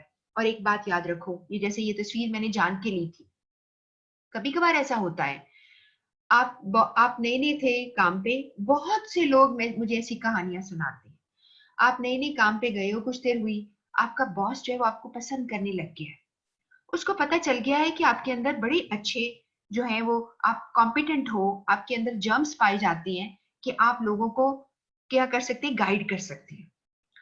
और आपको कहा जाएगा कि अच्छा ये चीज आपको आती है, ओके ठीक है, तो हम आज चाय के ऊपर मिलते हैं, सबको बुला लेते हैं बोर्ड रूम में, तो आप यंग मैन या जो यंग गर्ल जो भी है, आप में से खवातीन भी हैं, लड़कियां हैं, तो आप जो है आप प्रेजेंटेशन कैसे दोगे अगर तुम्हें कॉन्फिडेंस ही नहीं है? तो आपने क्या करना है, अपने आप को तैयार करना है। चाहे आप कहेंगे नहीं नहीं सर आज तो मैं ड्रेसअप नहीं हुआ, इट्स ओके इट्स ओके, हमारे ऑफिस का स्टाफ है, आप उनको प्रेजेंटेशन दें, उनको बताएं कि कैसे ये काम होता है, आपने फलां कंपनी में ये सीखा था, आप ये चीज पास ऑन करें, तो आपके पास कॉन्फिडेंस होना चाहिए। ये मैं आपको बताना चाह रही हूँ। फिर आप whatever, be friendly when you are talking, अभी बात करूंगी इसके ऊपर आपसे, डिफरेंट तरीके हैं कैसे आप करेंगे, आप लोगों को कैसे आप अट्रैक्ट करेंगे, ये बहुत सारी तस्वीरें हैं, या आप ड्रॉ करके दिखाएंगे, ठीक है। अच्छा, अब क्या होगा कि अगर आपकी प्रेजेंटेशन बहुत अच्छी रही, क्या बात है, तो लोग आपको अप्रिशिएट कर रहे हैं, अब आप देखिए अप्रिसिएशन, क्लैप कर रहे हैं, खुश हैं, लोग आपकी बातों पे हंस भी रहे हैं, क्योंकि जब आप प्रेजेंटेशन देते हो ना, तो आपका इतना अगर ड्राई आप रहोगे ना, तो लोग आपकी तरफ अट्रैक्ट नहीं होंगे, बात याद रखिए।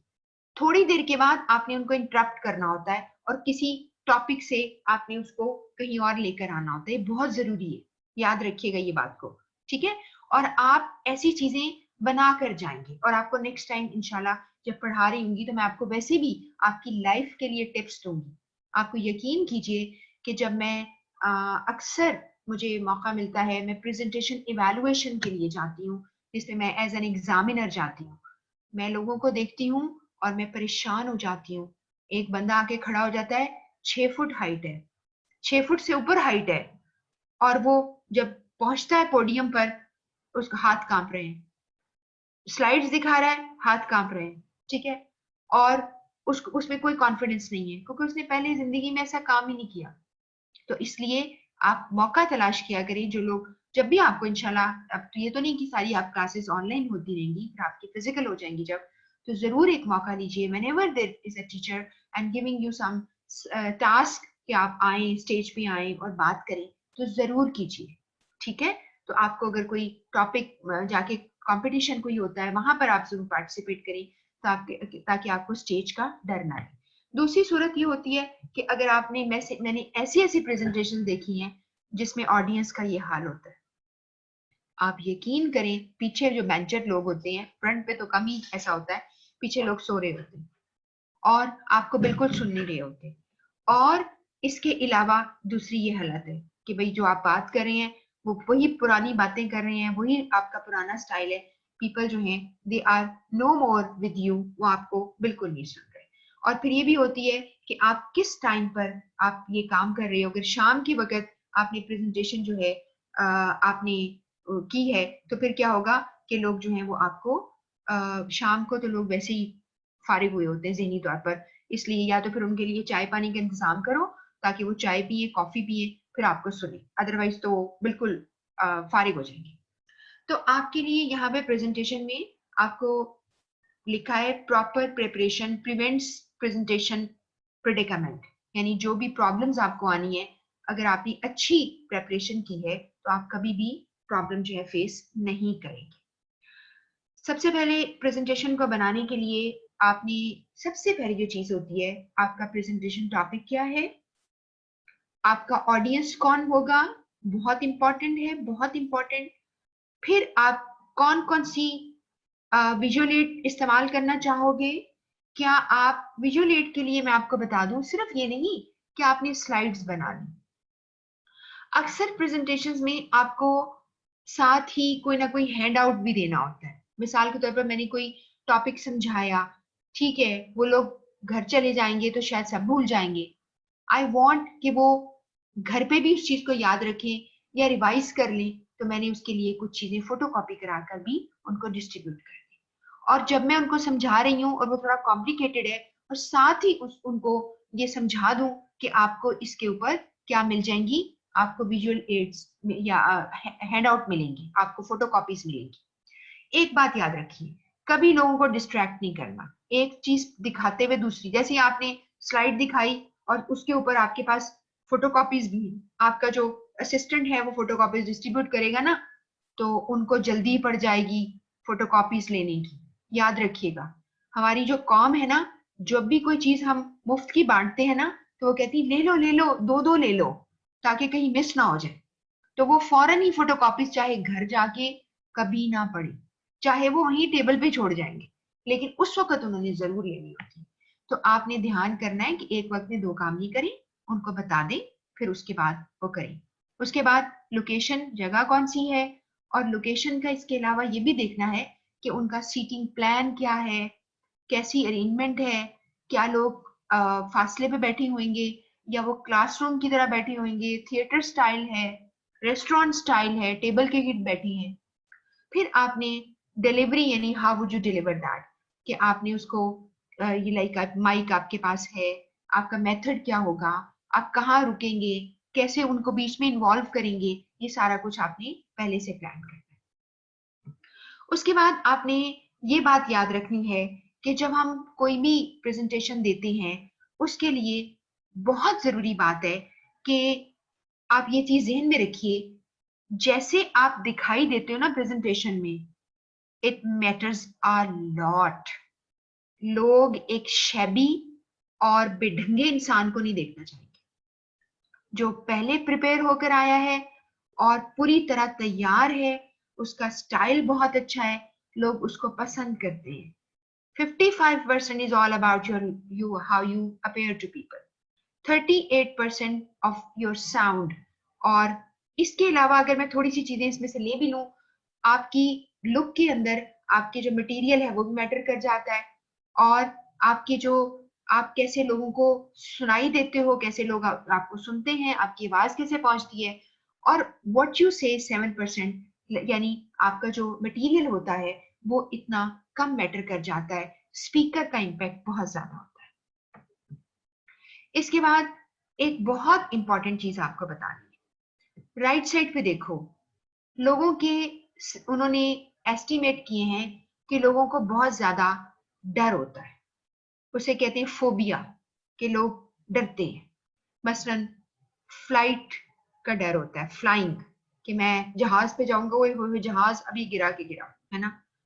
उसके बाद डेथ का खौफ होता है, और बहुत सारी सिकनेस का, पानी का, ठीक है, पानी, गहरा पानी देखते हैं तो डर जाते हैं, और बहुत सारी प्रॉब्लम्स का उनको होता है, हाइट्स का होता है, ठीक है। लेकिन स्पीकिंग टू अ ग्रुप, लोगों ने कहा ये सबसे टॉप पर है। हैरत की बात है कि नहीं, यानी मौत का डर भी सेकंड लास्ट है। उससे ज्यादा जो लोगों का डर है, लोगों ने कैलकुलेट किया है, वो लोगों के सामने बोलने का डर है।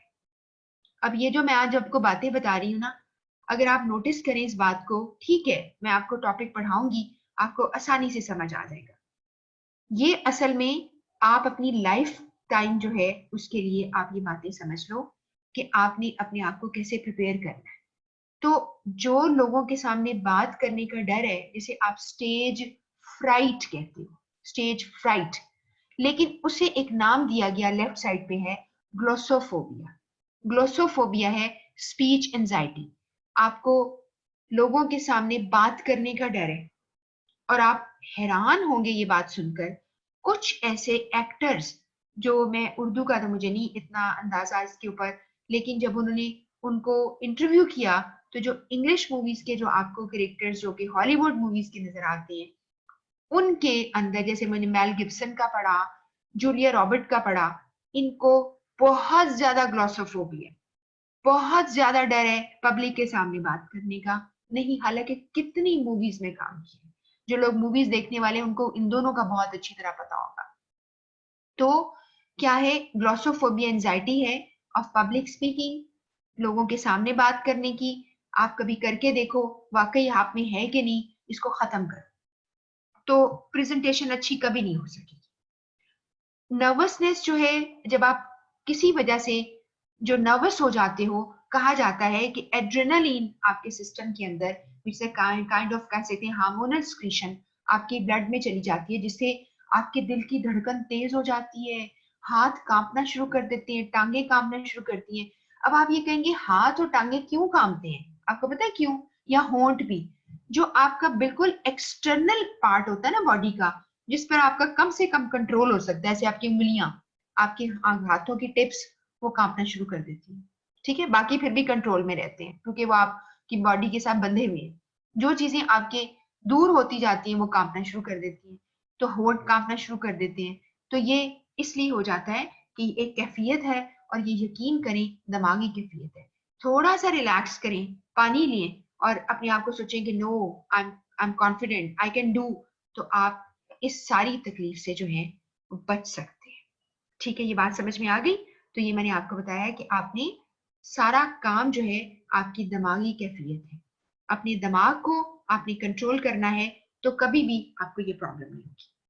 उसके बाद एक चीज आपको बड़ी जरूरी दिखाई कि जब आपको बहुत ज्यादा प्रॉब्लम होती है, जब आप डर जाते हैं, तो जैसे राइट साइड पे आपको बंदा नजर आ रहा है, उसकी टांगे कांप रही हैं, फेंट हो रहा है, और वो कह रहा है कि मैं तो बस अब मरने लगा हूँ और मेरा दिल बंद हो जाएगा, हार्ट बीट बढ़ जाएगी। जैसे इधर लिखा है ब्लशिंग, रेड हो जाना, स्वेटिंग, पसीने आना, कांपना, नौजिया, वॉमिटिंग बहुत ज्यादा, पैल्पिटेशन जो कि हार्ट बीट होती है। और स्टैमरिंग क्या होती है? पता क्या होती है स्टैमरिंग? स्टैमरिंग कहते हैं जब आपकी आ, आवाज कटना शुरू हो जाती है, यानी उर्दू में मुझे नहीं पता क्या कहते हैं, बट आप स्टैमर करते हो, जैसे आपसे पूरी बात निकलती नहीं है मुंह से, आपका लफ्ज पूरा नहीं निकलता। ठीक है, जैसे खुदा ना खासा लोगों की स्टैमरिंग स्पीच ऐसी होती है जिसमें कि वो स्ट्रटर करते हैं, स्टैमर करते हैं। और इसके अलावा या फिर क्या होता है, कुछ लोग तेज बोलना शुरू कर देते हैं बगैर सोचे कि वो उनकी बात समझ आ भी रही है कि नहीं। तो ये सारी एंजाइटी के साइंस है। ठीक हो गया? तो इस तरह आपने इसको अपने आप को कंट्रोल करना कैसे सीखना है। लंबे लंबे सांस लेने हैं, बार बार इसको करेंगे, 1 2 3 4 दफा, तो आप कंट्रोल कर सकेंगे अपने आप को। और इसका बड़ा अच्छा तरीका होता है, अगर आपने अच्छी प्रेजेंटेशन देनी है तो आप मिरर के सामने प्रैक्टिस किया करें। और पता है कॉन्फिडेंस की एक बड़ी खूबसूरत, गूगल के ऊपर ना एक बड़ी खूबसूरत पिक्चर है, उसमें उन्होंने ना दिखाया हुआ है कि एक कैट है, म, जब वो मिरर में खुद को देखती है तो वो देखती है कि अंदर एक लॉइन है, यानी वो अपने आप को शेर समझती है। हालांकि वो शेर तो नहीं है ना, शक्ल तो मिलती है, ठीक है, लेकिन बात कहनी है कि दिस इज कॉन्फिडेंस जो आपको किसी भी जगह जो है वो सुरखुरु कर सकता है। इसके बाद हम ये देखेंगे यहाँ पर कि यहाँ पे एक बहुत ही खूबसूरत बात कही गई है, लेफ्ट साइड पे गौर करें। Always wear your invisible crown.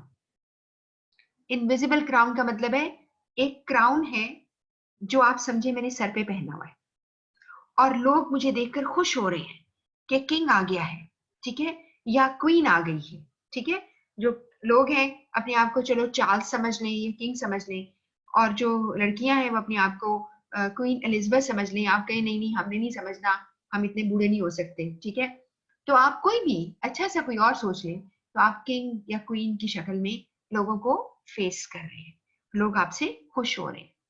उसके लिए कुछ यहाँ पर आपको practice deep breathing, that gives your brain more oxygen. आप कहेंगे कि इससे क्या होगा? जब ऑक्सीजन ज्यादा आएगी तो आपकी जो अंदर स्क्रीशन हो चुकी है, जिससे आपकी विजन फॉगी हो रही है, आपको कुछ दिखाई नहीं दे रहा स्ट्रेस की वजह से, वो डाइल्यूट हो जाएगी। ठीक है ना? जिन्होंने साइंस पढ़ी है उनको इस बात की समझ आ गई है। डाइल्यूट का मतलब है थिन हो जाएगी। पानी पिए, पानी भी आपको बेहतर फील करता है, उससे आपका खून जो है पतला हो जाता है। ठीक है, स्माइल करें। स्माइल के बारे में कहा जाता है ये आपकी बॉडी को एक केमिकल देता है, चाहे झूठा क्यों ना करें, झूठा स्माइल करें, जिससे आपको क्या होएगा, एनर्जी मिलेगी। और फिर ये यूज विजुअलाइजेशन टेक्निक का मतलब है विजुअलाइज करें। और पता है क्या होता है, मैं एक लोगों को बड़ा टिप देती हूँ कि जब आप ऑडियंस को देख रहे होते हैं ना, उनकी आंखों में मत देखो, सबके फोरहेड पे देखा करो। जब लोगों के फोरहेड पे देखोगे एक से दूसरे पर सिर्फ भाग भाग के, एक पर देखा, एक साइड पे, लेफ्ट साइड पे देखा, राइट साइड पे देखा, इतना भी ना देखना कि आंखें आपकी यूं यूं करें, लेकिन आपने अपनी अटेंशन जो है वो मूव करानी होती है, ठीक है। और विजुअलाइज करना, इमेजिन करना कि मैं बहुत ही जबरदस्त जगह पे हूँ और मैं जो हूँ, लोग मुझसे बहुत कुछ सीख रहे हैं, या मैं बहुत रिलैक्स्ड हूँ, इस तरह आपने फील करना। इसके बाद एक और चीज है जो कॉन्फिडेंस आपको देती है कि आपने, जैसे ये पिक्चर मैंने नीचे ली है, ऊपर तो आपको नजर आ रहा है लोग बहुत कॉन्फिडेंस के साथ अपनी बॉडी पॉस्चर इस्तेमाल कर रही हैं। और बहुत जरूरी होता है, कभी भी आपको मौका मिले या मिला होगा तो आप चेक कीजिए, आपका जो माइक होता है उसको होल्ड करना, और जो हाथ आप हिलाते हो उसमें माइक ना पकड़ो, उसका जो ऑपोजिट हाथ है उसमें अपने माइक पकड़ो। और जो मेल है उनको तो, उनका तो कोई मसला नहीं, वो अपनी ड्रेस को प्रॉपरली सेट करके आते हैं। खवातीन का ऐसा अपना हेयर स्टाइल, आपके बॉडी, आपके कपड़ों का, ड्रेस का स्टाइल हो जो आपको थ्रू आउट तंग ना करे। आपने कभी नोटिस किया है कि जो एयर होस्टेस होती हैं, चाहे वो किसी भी एयरलाइन की हो, ठीक है, आपने नोटिस किया कि क्या वो दुपट्टे ठीक करती रहती है हर वक्त? नहीं ना। जो खवातीन हमारी हैं वो तो सर पे स्कार्फ पहनती है, जो बाहर की है वो बिल्कुल नहीं पहनती, उन्होंने सिर्फ टोपी पहनी होती है, ठीक है। वो अपने बाल उनके इतने ज्यादा सेट होते हैं कि वो लगता है कि जैसे उन्होंने ऊपर पूरे बालों के ऊपर नेट पहन के रखी है, ठीक है। आपने इस चीज का ध्यान करना है, खवातीन अपने आप को बहुत स्टेबल करके आ, जब भी आपने प्रेजेंटेशन देने का मौका मिले, इंशाल्लाह आप अपनी जॉब पे चले जाएंगे। जिन लोगों में कॉन्फिडेंस होगा वो आगे निकलते जाएंगे। एक ही क्वालिफिकेशन के लोग कॉन्फिडेंस की वजह से जमीन आसमान के फर्क के स्केल पर होते हैं, ये मैं आपको बता दूं, ठीक है। और कुछ लोगों को मैंने ये देखा है कि इवन उनका क्लियर भी नहीं होता कहां से कहां पहुंचे होते हैं। मैं ऐसे लोगों को जानती हूँ जिनका आईसीएम में भी क्लियर भी नहीं हुआ था, दुबई जॉब कर रहे हैं। तो कैसे हो गया? कॉन्फिडेंस की वजह से। कॉन्फिडेंस है तो आपके अंदर ये आना चाहिए, ठीक है। ये वैसे भी जो लोग, आप सारे के सारे लोग सवाल इसके, इससे मतलब नहीं कि आपका टॉपिक प्रिपेयर हो रहा है, आपने जो है अपने आप को कॉन्फिडेंस देने से, यहाँ पर नीचे एक एंट है जिसने एक बोझ उठा रखा है, तो दिस इज योर कॉन्फिडेंस। और आई कैन जो है, आई कैंट में टी हटा दे तो आई कैन आ जाता है। एक और इसमें टॉपिक ये है, बहुत ध्यान से सुनिए, कि मेमोराइज योर ओपनिंग। आपने अपनी ओपनिंग को याद कर लिया करें, लेकिन जब आप उसको जाके देंगे ना, तो ऐसे देना है कि जैसे अभी आपके दिमाग में आई, ये तो आपने सोचा ही नहीं था, अचानक ही आपने। लोग कहते हैं, आते हैं स्टेज पर, कहते हैं, बात करते हैं, अस्सलाम वालेकुम, I am this this this, थोड़ा रुकते हैं, पॉज करते हैं, नाइस ऑडियंस और ये वो कह के, फिर कहते हैं कि मैं जब यहाँ पे आ रहा था ना तो मैंने ये देखा। बाजुकात फेक स्टोरी होती है, वो वाकया पता नहीं 5 साल पहले उनके साथ आया होगा, लेकिन अभी वो उसको सामने ऐसे प्रेजेंट करेंगे कि अभी हुआ था। जिससे क्या होगा? They are going to have a control on audience. Number 2, आपने शुरू में ही लोगों को अपनी तरफ माइल कर लिया, अटेंशन दी है उनको। अभी मैं आपको तरीके कुछ बताती हूँ लोगों के, कि वो किस तरह लोगों की अटेंशन को ग्रैब करते हैं, उसको अपनी तरफ लेकर आते हैं। तो ये सारा कुछ है, ये अगर आपने स्टार्ट तैयार किया हुआ है, पहले से सोच रखा है। जैसे कोई लोग कहेंगे स्टार्ट करेंगे जी, आपने जी वो सॉन्ग सुन रखा है, सारे लोग कहेंगे वाह वाह जबरदस्त। आप यकीन करें कि एक आईसीएमए में, मुझे याद नहीं पड़ा है, कराची से एक साहब आए हुए थे। मैं उस थोड़ा सा मैं लेट वहां पे पहुंची थी, बिकॉज मेरा काम नहीं था, मैं कुछ ट्रेनिंग करवा रही थी, तो मैंने थोड़ी देर के लिए अपनी क्लास को भी लेके गई, और वो कराची के साथ थे और वहां पे दे रहे थे। वहां पे लोगों को उन्होंने इतना इन्वॉल्व किया हुआ था कि यंग लड़कों को उस जमाने में जो बहुत ही फेमस कोई सॉन्ग आ रहा था ना, वो उनको पूछ रहे थे। मुझे इस वक्त याद नहीं आ रहा, लेकिन मैं आपको इसे शेयर जरूर कर लेती कि वो सॉन्ग कौन सा था।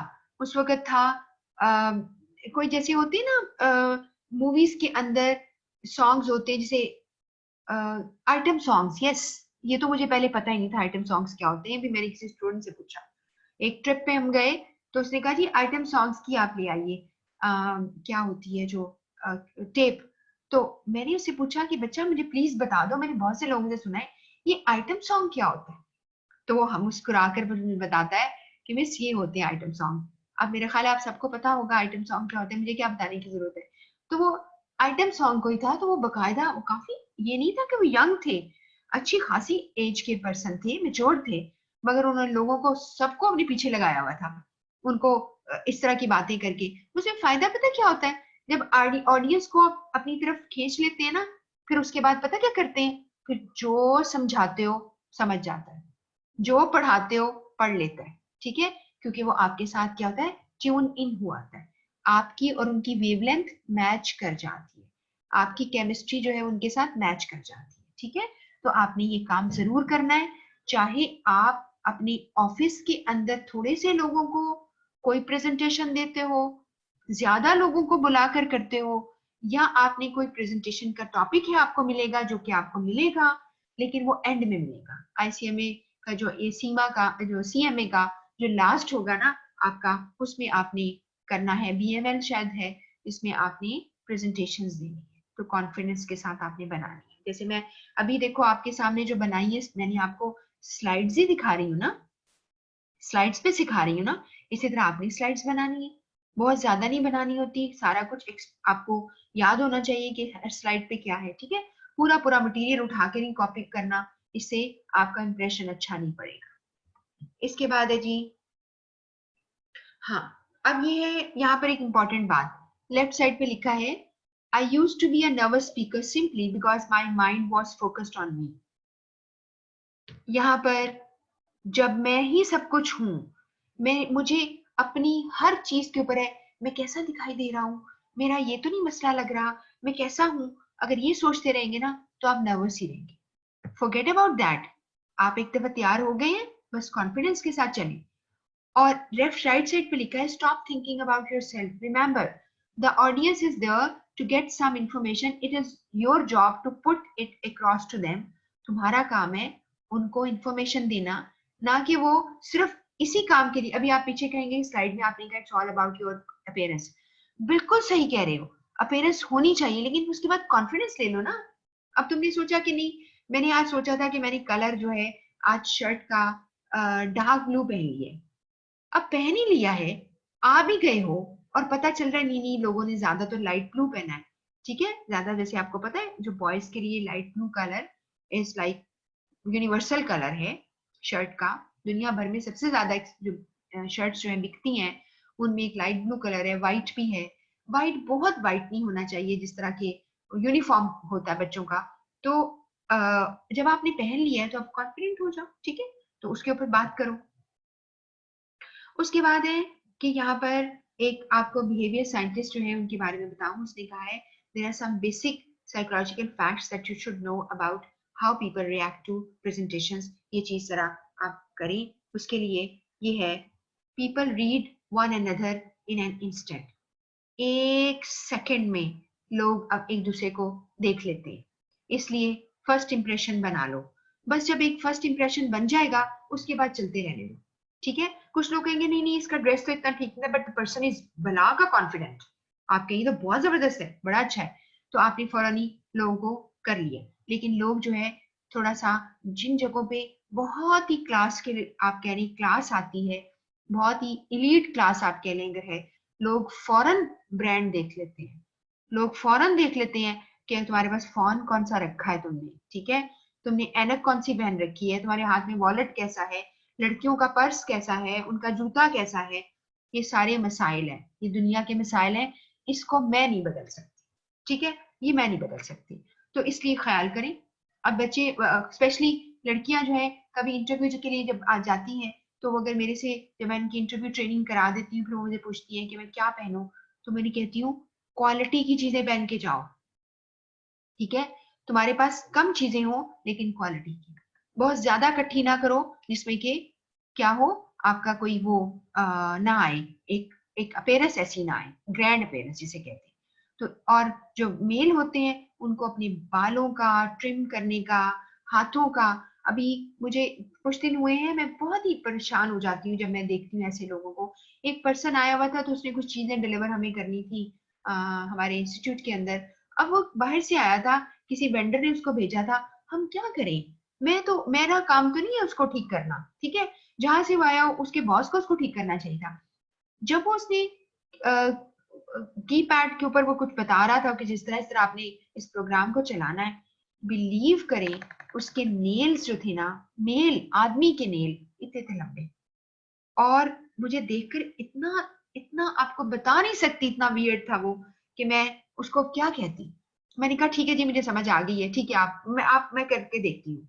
तो मैंने फिर खुद ही किया, उसको परे खड़ा हो गया और मैंने करना शुरू कर दिया। वैसे भी अभी सोशल डिस्टेंसिंग की वजह से मास्क तो हमने पहने हुए होते, लेकिन फिर भी आपको मैं बताना चाह रही हूँ it matters a lot. Appearance आपकी बहुत मैटर करती है, आपकी ग्रूमिंग शो होनी चाहिए। इसके बाद एक और चीज है, people continue interpret body position and movement. जैसे ही ड्यूरिंग अ प्रेजेंटेशन वो क्या है कि आपको देखेंगे अभी थोड़ी देर आपने कैसे रुख किया है, मुंह कैसा आपका बना हुआ है, हाथ कहाँ जा रहे हैं, साथ साथ नोट करेंगे। जहां आपने थोड़ा गलत दिया वो डिस्ट्रैक्ट हो जाएंगे, ठीक है। इसे कहते हैं डिस्ट्रैक्टिंग मैनरिज्म। आपने इस चीज का ध्यान करना है।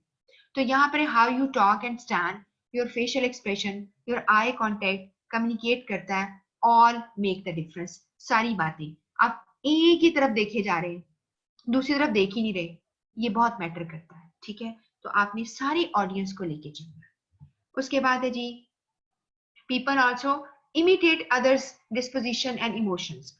लोग, अब ये क्या है, मिसाल देती हूँ। अब आप देखिए स्टीव जॉब ने हमेशा जब भी अपनी कोई प्रोडक्ट को लॉन्च किया, आप उसने प्रेजेंटेशन दी, वो हमेशा उसको कैरी करता था, लोगों को फिजिकली वो दिखाता था, ठीक है। अब आपको दो लोग नजर आ रहे हैं, एक तो आपको समझ आ गई है, दूसरा जो है एक पर्सन है वो बात कर रहा है। तो आप पढ़ें क्या है, if you are smiling your audience will smile. एक कहते हैं ना जैसे एक छूत की बीमारी लग जाती है, बिल्कुल ऐसे ही। If you are energetic relaxed then your audience will be energetic and relaxed. वो रिलैक्स्ड होके हंस कर खुश होके आपको सुनेंगे। तो यहाँ पे डिस्पोजिशन का मतलब है आपका रुझान, आपकी टेंडेंसी कैसी है। इसके बाद है जी आपका कैसे आप खड़े होते हो, आपका बैलेंस खड़ा होना बहुत जरूरी है। यहाँ पर देखो सारे के सारे लोग बिल्कुल गलत खड़े। हाँ ये हो सकता है किसी प्रेजेंटेशन के दौरान थोड़ा बहुत आगे पीछे आप हुए, सवाल का जवाब देते थोड़े रिलैक्स हो गए, लेकिन इसका मतलब नहीं है कि हर वक्त ही रहे, ठीक है। कुछ लोग रिलैक्स होते हैं, जैसे ये जो पर्सन है रिलैक्स होकर खड़ा है आपके आंसर कर रहा है, ऐसा हो सकता है। लेकिन ये जो अपनी कोहनी को अपने रखे हुए हैं उसके ऊपर, अपनी बेल्ट के ऊपर, ये नहीं ठीक है, ठीक है। तो स्टैंड अपने बैलेंस वेट के साथ हो, leaning against the table, table के आगे, चेयर के आगे, पोडियम आपका जो ये डाइस है इसके आगे अगर आप ज्यादा झुकेंगे तो वो ये कहता है कि अंडरमाइंस योर कॉन्फिडेंस, वो आपकी कॉन्फिडेंस को कम कर देता है, ठीक है। इस चीज का आप ध्यान करेंगे। Don't fidget. फिजिटिंग का मतलब अपने हाथ हिलाना, टांगे हिलाना, हाथ बजाना, हाथ में पेन पकड़ लेना, उसको यूं यूं करना, या पेन को टिक टिक टिक करना, बहुत बुरी आदत है। अपने बालों के साथ खेलना, ठीक है, कॉलर के साथ खेलना, टाई के साथ खेलना, ये सब कुछ फिजिटिंग कहलाता है। Don't fidget, it conveys that you are nervous, bored, impatient. आपने इस चीज का ध्यान करना है कि आपको नहीं समझ आ रही, या आपने ऐसा नहीं करना। और बहुत दफा मैंने देखा है प्रेजेंटेशन की क्लासेस लेते हुए कि लोग अपने बाजुओं को ऊपर करना शुरू कर देते हैं और बार बार बाजू खोलते हैं, फोल्ड अनफोल्ड करते हैं। फिर पता क्या करते हैं, एक और चीज है, ये मैं आपको फिजिटिंग की जो बात है बता रही हूँ, इसके अलावा एक और चीज लोग करते हैं, अपने पाँव के ऊपर ना, एक टांग के ऊपर, पाँव के ऊपर पूरा बोझ डालते हैं थोड़ी देर के लिए, फिर अपना बोझ उठाकर दूसरे पे पाँव पे डाल देते हैं। कभी इधर डालते हैं कभी उधर डालते हैं, क्या करते हो। बार बार किसी ने ऐनक पहनी है, बार बार ऐनक पीछे करके फिट करते हैं, बार बार, ये सारी फिजिटिंग, ठीक है। इसको कंट्रोल करना सीखिए। Keep your head straight, stay facing full front to convey authority, remove barriers, people need to see your body, और they in order to trust you। और इसका एक मैं असूल आपको बताऊं क्या है, आपने देखा है कभी ऑस्कर अवार्ड हुए, ऑस्कर अवार्ड नहीं देखे, तो चलो पाकिस्तानी कोई अवार्ड अगर हो रहे हैं, कोई टीवी अवार्ड्स हो रहे हैं, ज्यादातर अब क्या हो रहा है कि जो रोस्ट्रम होता है ना, पोडियम जो डाइस होता है, उसको ट्रांसपेरेंट बनाया जा रहा है ताकि आप पूरे नजर आओ। और अगर आप पूरे नजर नहीं आ रहे, थोड़ा सा बाहर निकले, लोगों के पूरे नजर आओ। दिस इज ऑल्सो, लोग बैरियर पसंद नहीं करते। इसके बाद है हाथों के कंट्रोल करें। आपके हाथ बहुत कुछ कन्वे करते हैं। आपने पॉजिटिव जेस्चर अपने हाथों के इस्तेमाल करने और जरूर करने। उसके बाद आप ये नोट कीजिए कि लोगों का अटेंशन स्पैन बहुत कम है। आपने बात को छोटे छोटे चंक्स में लेना है और फिर थोड़े से पॉजेस देने हैं, कोई और बात करनी है, ठीक होगी? तो लोगों का अटेंशन स्पैन बहुत कम है। अटेंशन स्पैन के बारे में ये कहा गया है कि 20 मिनट्स का चंक बहुत होता है। जैसे मैं आपको पढ़ा रही होती, मुझे पता है 1.5 घंटे की class is too much, is too much. अब चूंकि ये एक ऑनलाइन क्लास है, मैं इसमें क्या कर सकती हूँ उसमें? तो अगर आपकी ये क्लास होती 1.5 घंटे की और आपकी दूसरी क्लास है यानी फिजिकल, तो मैं यकीनन ऐसे करती हूँ 20 मिनट्स के बाद कुछ ना कुछ लोगों को चेंज करना, कोई काम दे देना, वो करते हैं, उनसे फिर पूछना, उनको इन्वॉल्व करना, ये बहुत जरूरी होता है। और अटेंशन स्पैन के बारे में ये कहा जाता है कि लोग 7 सेकेंड्स के लिए, ये एक रिसर्च आई है, 7 सेकेंड के लिए जब आप कहीं सीवी भेजते हो ना, तो 7 सेकेंड के लिए आपका सीवी में फैसला कर लेते हैं कि आपका सीवी पढ़ने के काबिल भी है कि इसको ट्रैश करना है, यानी आपने डस्टबिन में फेंक देना है, ठीक है? इसी तरह फर्स्ट 12 सेकेंड के अंदर इंटरव्यूअर आपको असेस कर लेता है आप जॉब पे रखने के काबिल हैं कि नहीं। ठीक हो गया? तो ये बातें बड़ी इंपॉर्टेंट है। उसके बाद अब चूंकि अटेंशन स्पैन इसलिए भी हमारा चेंज हो गया है कि हम सारी चीजें जो है हमारी ईमेल और टेक्स्ट पे चली गई हैं। अब हम ज्यादातर इंटरेस्टेड नहीं है क्या पर पूरी बात सुनने और करने के, इसलिए भी अटेंशन स्पैन आपका कम हो गया है। इसके बाद ये है, एक और चीज है कि लोग जो है हमेशा अनएक्सपेक्टेड जो है चीजों को देखना चाहते हैं, इसलिए अगर आप एकदम से कोई नई चीज उनको दे तो वो माइंड नहीं करेंगे बीच में एकदम से, ठीक है? तो ये माइंड के ऊपर एक रिसर्च थी, इस पे जरूरत नहीं है बात करने की। उसके बाद ये है कि आप बहुत ही ज्यादा छोटी छोटी सरप्राइजेस बीच में रखें, लोगों को इन्वॉल्व करें, कुछ वीडियो क्लिप्स रख लें, और कुछ नहीं तो वीडियो क्लिप्स रख लें। आप कहेंगे जी let's move on and I show you a video, लेकिन छोटी छोटी, इतनी बड़ी वीडियो ना हो कि आपकी प्रेजेंटेशन है तो इतने लंबे अरसे के लिए आप वीडियोस जो है वो करते हैं। उसके बाद विजुअल एड्स का आप ध्यान करेंगे, जब आप उनको दिखाएंगे तो आपने विजुअल आपकी जो है उसको बहुत ही अट्रैक्टिव बनाना है, उसके लिए काम करना है। फिर दूसरी बात आपको मैंने अभी बताई थी, डिस्ट्रैक्ट मत करें।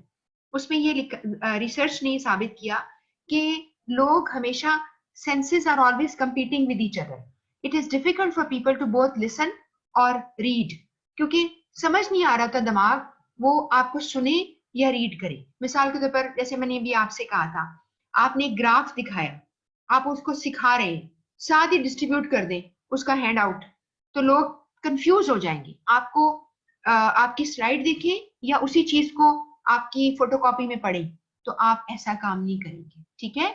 आपने उसको बाद में देना है। तो आपने या फिर पहले पूरा समझा लें, उसके बाद दोबारा समझा दें।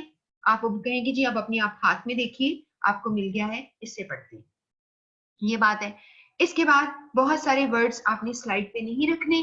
आपने अभी प्रेजेंटेशंस के ऊपर ये बात आप नोटिस कर लो, मुझे नहीं पता कि आपको दोबारा ये यानी आपको दोबारा कभी फाइनल तक जाते कोई गाइडेंस मिलती भी है कि नहीं।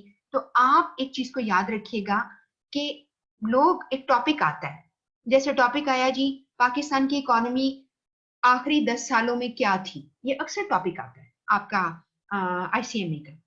अब वो 10 साल की इकोनॉमी के लिए सारी लोगों की जो लिखे हुए आर्टिकल्स हैं, जहां जहां डेटा पड़ा है, निकाल लेती है, ठीक है?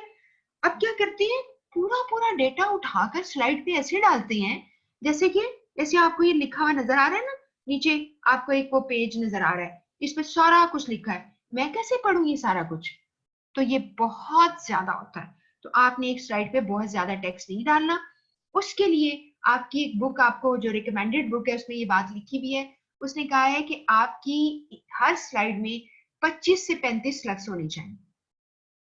उसके लिए वो कहता है कि कुछ 7x7 का उसने फॉर्मूला बताया कि अगर आपके पास बहुत ज्यादा है तो 7x7 का फॉर्मूला पता क्या है कि आपकी 7 लाइनें एक स्लाइड पे हों, हर लाइन के ऊपर जो सेंटेंस है या जो भी आपने लिखा है उस पे 7 वर्ड्स हो। समझ के बात को? तो ऑल टुगेदर 49 बनते हैं। ये उस सूरत में कि बहुत जरूरी है, वरना 6x6 कर लो, 6 आपकी लाइनें और हर लाइन में 6 लफ्ज, एक एवरेज एवरेज। लेकिन ज्यादा बेहतर है 25 से 35 वर्ड्स जो हैं, क्योंकि लेस इज मोर का मतलब है जितना थोड़ा करोगे उतना उनको ज्यादा याद रहेगा। ये तरीका है। अपने ग्राफिक को सिंप्लीफाई करें ताकि लोग, उनके दिमाग बंद ना हो जाए। अगर इतना मटेरियल दे दिया तो इसके देखो, अगर आपको ये बार दिखाई या नीचे आपको जो है ट्रेड दिखाई है, किसी जगह का रेट दिखा रहे हैं, तो क्या इतना तुम कवर कर पाओगे? इतनी डिजिट्स याद रहेंगी तुम्हें? बिल्कुल भी नहीं रहेंगी। तो अगर तुमने ये दिखाना है और फिर आपने हैंड आउट देना है तो जल्दी से उसका एक क्विक ग्लैंस दे दो कि तकरीबन इतने परसेंट थी, परसेंटेज बता दो, ताकि लोग जो है बाद में इसका वाकई देना है ध्यान से दे सके। और आपकी स्लाइड्स को रीडेबल फॉन्ट यूज करो, छोटे फॉन्ट यूज ना करो, सारा कैपिटल में ना लिखो। आप यकीन करें वाकई सर में दर्द शुरू हो जाती है। बोल्ड फेस या इटैलिक्स जो है उसका इस्तेमाल कॉम्बिनेशन में करो, ध्यान करो। और अभी आपको, जैसे मैंने भी आपको स्लाइड्स दिखाई हैं, आप इससे भी आइडिया लगा सकते हैं कि मिस ने भी तो स्लाइड बनाई नहीं है, ठीक है, उसमें आपको क्या मिल रहा है। तो ये सारा कुछ जो है आपने इस चीज का ध्यान करना है। तो इसके बाद पावर पॉइंट आप हमेशा इस्तेमाल करेंगे अभी तो, लेकिन उन लोगों के लिए जो वाकई अगर जॉब पे भी हैं तो आप कुछ प्रेजी जिसे है आप उसे डाउनलोड कर सकते हो। और प्रेजी जैसे लेफ्ट साइड पे आपको नजर आ रही है, भी एक आपका एक प्रोग्राम है जिसे आप डाउनलोड करेंगे, ऐप है। उस पर आप क्या करेंगे कि आप सर्कल्स होते हैं, जिस सर्कल को क्लिक करें वो बड़ा हो जाता है। तो इस तरह आप बहुत सारे खूबसूरत अपनी स्लाइड्स को बना सकते हैं। ये मेरा, आई थिंक मैं चेक कर लेती हूँ कि ये एक, हाँ ये लास्ट स्लाइड है। इस पर आपको बताया गया presentation skill important to business success, presentation skills are important to stress reduction. आपके अंदर आएंगी तो स्ट्रेस कम हो जाएगी आपकी। These are important to time management, आप इसके, and reflect strong leadership skills. अगर आपको बेहतरीन आपने, और ये जो आपको बता रही है स्टीव जॉब, इसका जरा प्लीज देख लेना, इसकी कोई प्रेजेंटेशंस उठा के देखो, छोटी छोटी प्रेजेंटेशंस पढ़ी हैं, इसका एक आध छोटा सा इंटरव्यू भी पढ़ा है इसके ऊपर कि वो उसने क्या आपको टिप बताए हैं। ये आपकी करियर के लिए, ये नहीं कि आप एमसीक्यूज भी करेंगे, वो भी आप कर लेंगे, इतना कुछ आपको मैंने बताया है, और फिर रिटर्न भी आपको दे दूंगी। अब आप जब मेरा मटेरियल जो मैं सारा एक्सप्लेन नहीं भी करूंगी, आप जब पढ़ लेंगे, और इसके अलावा मैं आपको ये भी बताती चलूं, मैं आपको गाइड कर देती हूँ अभी के लिए कि आप जरा जो आपको कैप्लन की आपको जो पीडीएफ मिली है, जरा उसमें एक दफा कंप्यूटर पे उसको खोल के देखिए, उसके आप चैप्टर चेक करें, उसमें एक प्रेजेंटेशन का चैप्टर है, जरा प्लीज उसको पढ़ के तो देखिए क्या लिखा है, ठीक है, उसको जरूर पढ़ें। और मैं वहीं से आपको थोड़ा सा गाइड भी करूंगी ताकि आपकी तैयारी हो जाए। इसके अलावा आपको कहीं से प्रेजेंटेशन का मटेरियल नहीं मिलेगा, ठीक है। तो आपको जितना मैं नोट्स के थ्रू दे सकूंगी वो भी दे दूंगी, लेकिन आपने नोट कर लो कि प्रेजेंटेशन अगले वीक में आपको सारा सिखाऊंगी, और उस वक्त तक के लिए आप थोड़ा सा ये भी पढ़ लो। और जो पीछे आपके टॉपिक्स रह गए, इंटरपर्सनल कम्युनिकेशन जो मैंने आपको कल भेजा है वो आप करें, आपने लेटर की छोटे छोटे कट पेस्ट भेजी हैं वो पढ़ें, और अभी आपको सर्कुलर मेमो मिलेंगे वो पढ़ें। प्लीज इसको साथ साथ पढ़ते जाएं, और अपने हाँ फोल्डर रख लो जिसमें कि आपने इसको यानी याद रखना है कि हमने क्या पढ़ लिया है और क्या कर लिया है, ठीक है जी, ये बात है। इसके बाद आपको मैं लास्ट जो चीज अभी शेयर करूंगी वो प्लीज जरा सुन लो। मुझे उम्मीद है कि आज को आपको टॉपिक बड़ा इंटरेस्टिंग लगा होगा। आपके सीआर जो है वो चेंज हो गए हैं, and I appreciate your concern Ali Mardan Hispani के, ये जो है ये स्टूडेंट है फ्रॉम इस्लामाबाद, और इन्होंने ये नंबर इनका सामने आपको नजर आ रहा है, प्लीज इनसे रब्ता कीजिएगा। जो लोग नए आ रहे हैं वो भी इनको ग्रुप में रख लेंगे ये, और जो लोग जो हैं पहले वाले भी हैं और उनके ग्रुप में जो भी ये हम शेयर करेंगे, हम पास उधर कर दिया करेंगे। और इंडिविजुअली प्लीज हेल्प कर देना। अली, अगर आप मुझे सुन रहे हो तो आप स्टूडेंट को थोड़ा सा हेल्प कर देना कि जो भी चीजें आपके पास अभी तक शेयर हुई हैं, जो न्यू कमर्स हैं, आप उनका एक ही दफा एक जगह पे रख लो और उनको उठाकर दे दिया करना, ठीक है? तो this is how it would be easy and I really appreciate and I am grateful कि आप इतनी एफर्ट इस पे करोगे, ठीक है? ये बात समझ में आ गई आपके? अब मैं जरा जल्दी से 8 मिनट्स रह गए हैं, मैं आपके जरा क्वेश्चंस देखूं और साथ अजानें भी यहाँ पे शुरू होगी लाहौर में मगरिब की। अच्छा जी, आप जहां से कह रहे हैं अस्सलाम वालेकुम जी, आपका जी आप कह रहे हो का सेल्फ टेस्ट भी है। किसका? मैंने सीए का कहा था आपको, सीए सेल्फ टेस्ट, वो मैं भी आपको भेजती हूँ, सीए चार्टर्ड अकाउंटेंट वाला, ये कह रही थी मैं। जहां से कह रही हैं सर्कुलर लेटर का तरीका सेम है क्या जो पहले लेटर किए हैं? जी बिल्कुल वैसा ही है, सिर्फ अगर तो बहुत से लोगों को डियर कस्टमर डियर क्लाइंट्स करके पुकारना है तो उसका एड्रेस नहीं लिखेंगे आप, ऊपर लिखेंगे सर्कुलर तो एड्रेस नहीं लिखेंगे। और दूसरा सर्कुलर आप अगर अपने ऑफिस के अंदर भेज रहे हो तो डियर कॉलीग्स लिखोगे, उनका भी कोई एड्रेस नहीं होता, ठीक है? ये बस फर्क है। उसके बाद कह रही हैं एमसीक्यूज भी मेमो, हाँ जी बिल्कुल एमसीक्यूज आएंगे, मेमो सर्कुलर पे सब पे एमसीक्यूज आएंगे। और कुछ थोड़ा सा मैं आपका एक्सक्यूज मी काम कर रही हूँ, मैं आपको भेजूंगी जो एमसीक्यूज का कुछ हिस्सा है, वो है तो बड़ा बोरिंग टॉपिक, मैं क्या करूँ इसके लिए, लेकिन आप सारा वो चंक छोटे छोटे करके बना रही हूँ, वो आपको भेज दूंगी। अवैस खान, आप प्लीज, अभी मैंने शेयर किया हुआ है, आप अली का नंबर लिख लें और वो आपको गाइड कर देगा, सब कुछ गाइड कर देगा, ठीक है? बुक रेकमेंड जो मैंने 2 बुक्स हम पीडीएफ भेज चुके हैं, आपको वो गाइड कर देगा क्या करना है, ठीक है? अच्छा जी, अली मर्दान हिस्पानी, आप ही कह रहे हो कि मच नोन एज अलाउंस, हाँ हाँ अलाउंस ही है, बिल्कुल सही कह रहे हो। अलाउंसेस होते हैं, इसे फ्रिंज बेनिफिट्स होते हैं कंपनी के, उसे कहते हैं पर्क्स कहते हैं, ठीक है? कुछ भी कह लो, मैं तो मजाक से कह रही थी ना कि तुम चॉकलेट खाते हो तो एक पर्क आपको वहां से भी मिलता है, ठीक है? उसे आप बोनस होता है, वो भी पर्क ही होता है। इसके बाद जहां से कह रहे हैं लेटर में जो समझ आता है आपने अल्फाज में लिख सकते हैं, लेटर में जो समझ आता है हाँ लिख सकते हैं, लेकिन थोड़े बेहतर याद कर लो, इतनी आपको भेज दी है मैंने, उसका स्टार्ट एंड याद कर लो। Awais Khan, how to receive notes, जितने मैं भेज चुकी हूँ, अगर आप नए हैं तो अली से राब्ता करो, उसका नंबर आपको नजर आ रहा है, ठीक है? ये बात समझ में आ गई है? मुझे नहीं पता आप नए हो। हुमेरा नवाज, अच्छा कह रही हैं आपका टीचिंग मेथड अच्छा है, बहुत शुक्रिया, लेकिन मैं 1.5 घंटे बोल बोल के मुझे लगता है कि मैं बस फौत हो जाऊंगी, क्योंकि इतना ऊंचा मैं बोलती हूँ, मुझे खुद नहीं समझ आती कि मैं क्यों इतना ऊंचा बोल रही हूँ, क्योंकि मेरी आवाज जो है वो इतनी वो नहीं है स्ट्रॉन्ग, बट आई ट्राई कि लोगों को मेरी बात समझ आ जाए, क्योंकि आप सामने नहीं हो ना, मैं सामने नहीं हूँ, तो बस आवाज पे जोर लगा देते हैं। 24 घंटे बिजी रहती हैं, अच्छा जहां जेब कहते हैं, ठीक है बेटा। मैम इतना सारा कैसे पढ़े? कैसा पढ़े? साथ साथ पढ़े, उसको इकट्ठा कर लिया तो फिर वो जो कहते हैं ना जो होता है, क्या होते हैं, बीस्ट ऑफ बर्डन होते हैं, सारे बैठ जाते हैं ना, एक सामान ला दो लोगों पर, एक बैल भी होगा वो भी बैठ जाएगा, कितना कुछ उठा सकता है, साथ साथ पढ़ो।